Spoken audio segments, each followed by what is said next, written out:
In 2018, a Texas resident named Michael decided to try to make money by auctioning abandoned warehouses.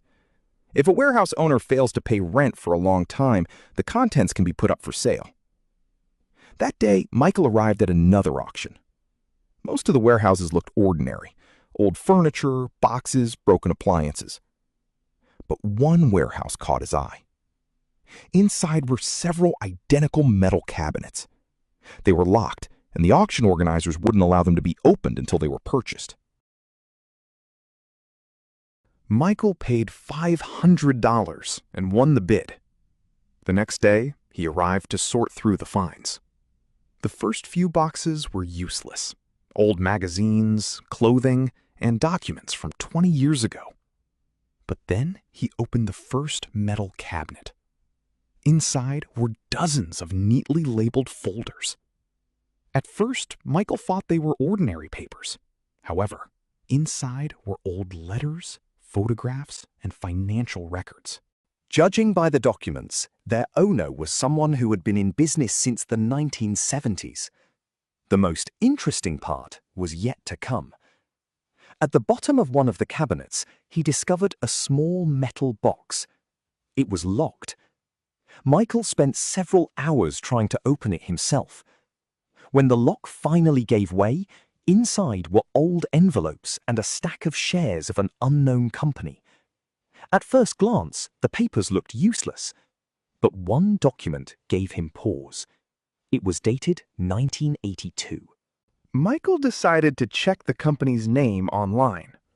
It turned out that this small firm had been acquired by a large corporation many years earlier. After several days of searching, he contacted security specialists. They confirmed the unexpected news. Despite the decades, some of the documents could still be valuable. But a problem arose. By law, recovered property does not always automatically become the property of the warehouse buyer. A lengthy legal investigation began. Michael already regretted ever getting involved in this situation. The months passed, one after another. Some experts claimed the papers were worthless. Others said the opposite.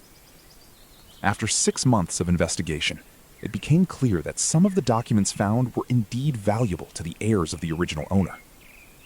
Michael realized he could try to profit from the situation. But instead, he decided to track down the family of the person who owned the documents. The search took several weeks. He eventually managed to find the warehouse owner's granddaughter. When she saw her grandfather's photographs and letters, she couldn't hold back her tears. The family considered these items irretrievably lost. They had disappeared many years earlier after the death of a relative. A few days later, Michael handed over most of the find to the family. As a token of gratitude, the relatives paid him a cash reward. It turned out to be significantly more than the $500 he paid at auction. Later, reporters asked him if he regretted not trying to keep everything for himself. Michael's answer was very simple. Sometimes the most valuable find isn't the money. Sometimes it's the opportunity to give people a piece of their history back. Would you return the documents you found to your family, or try to make money from them yourself?